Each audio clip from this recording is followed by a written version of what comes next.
Nearly 20 years ago, a small group of arts lovers began to explore the possibility of building an arts group in the city of Tustin. These passionate early founders set the group on a journey none could have fully predicted. A vision evolved, and the Tustin Area Council for Fine Arts was born. The beginnings really came about in around 1987 when the city of Tustin asked a few people, and I was included, to help promote the arts in the city of Tustin and the greater Tustin area. After a few years of discussion, we decided to incorporate as the Tustin Area Council for Fine Arts. They wanted to build a theater. They wanted some kind of arts presence in the city of Tustin. Probably most important of all was to present arts to our local community. Broadway in the Park is our signature program and has been wildly successful. It was Barbara Benson's idea and Stu Erickson. Barbara reached out to Limon Car Productions.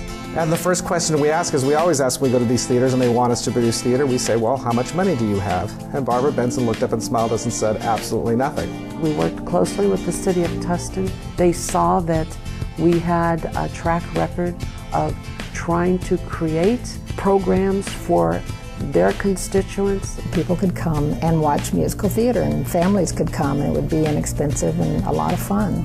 It was wonderful that it was professionally produced. The very first show we did at Broadway in the Park was Joseph and the Amazing Technicolor Dreamcoat. It was like Judy Garland, Mickey Rooney, let's do a show in the barn. It wasn't even a barn, it was a slab of cement. A barn would have been great compared to what we started out with. I think we printed only 500 tickets because we thought if we sold 500 tickets, that would be great, but it'll never happen. And of course, we went well above that first year. So to see how it's grown over the 9 years to what we have now, it's amazing how far we've come in a short amount of time. I think we were stunned to have close to 2,000 people come the first year. We never thought we would have 5,000 people come in a week's time. The thing I like about Broadway in the Park is not only a show which is always excellent and entertaining, I just love the party atmosphere of the people who come. We have reserved tables so people can sit at a table and bring food or buy food from one of the booths. And we have people sitting on the ground on a blanket, but everybody is having a party, and that makes me happy. And you see lots of your friends and neighbors there, so it's really an enjoyable experience. This thread that runs through the community about this wonderful family event every August seems to bring a certain part of the quality of life in Tustin to fruition. The scholarship program is one of our oldest programs and one of the most exciting for our board members.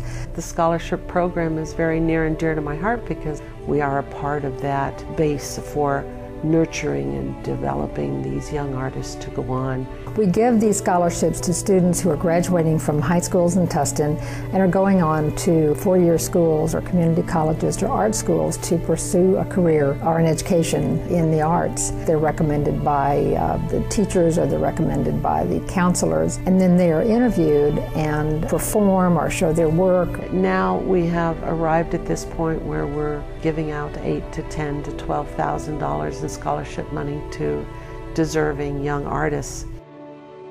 Another of our programs is the Tustin Art League. They function as a group that supports professional and amateur artists that just like to get together and learn new things, share their techniques. And they recently had an art show where all of the artists had painted or photographed scenes in Tustin.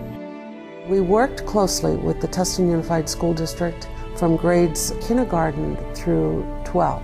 We started by awarding ribbons and certificates, and the talent was incredible, continues to be incredible. We just completed our 19th student art show, which showcases the artwork from middle school and high school students in the greater Tustin area.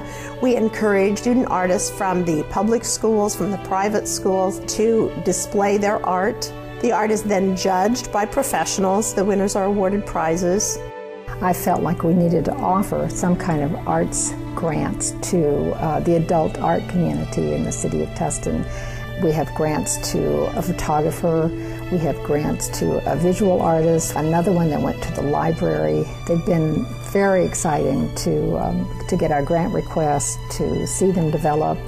We're just completing our 3rd year of providing Art Masters in local elementary schools in Tustin. It's a program that provides instruction about specific artists, and then the students get to produce an art project in the style of that master. It's a very successful program, and probably one of which we are the most proud.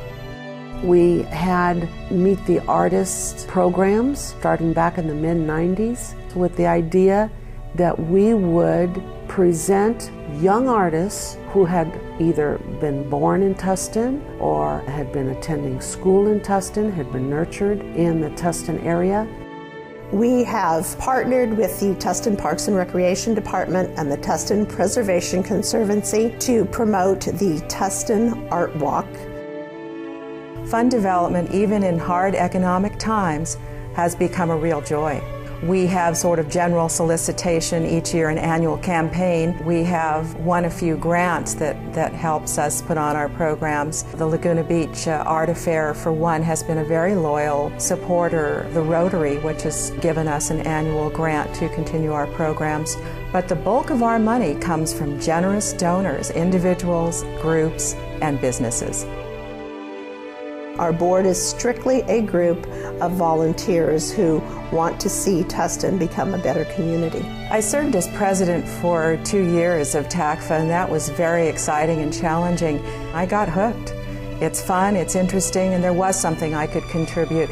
And I think we also are responding to the fact that our schools have cut out the arts, which is so sad that the children today are not getting to have music or visual arts or the opportunity to draw and paint or sing and dance, and we want to try to put some of that back into their lives. We do want people to carry the arts in their hearts, and with that, I think life just improves greatly.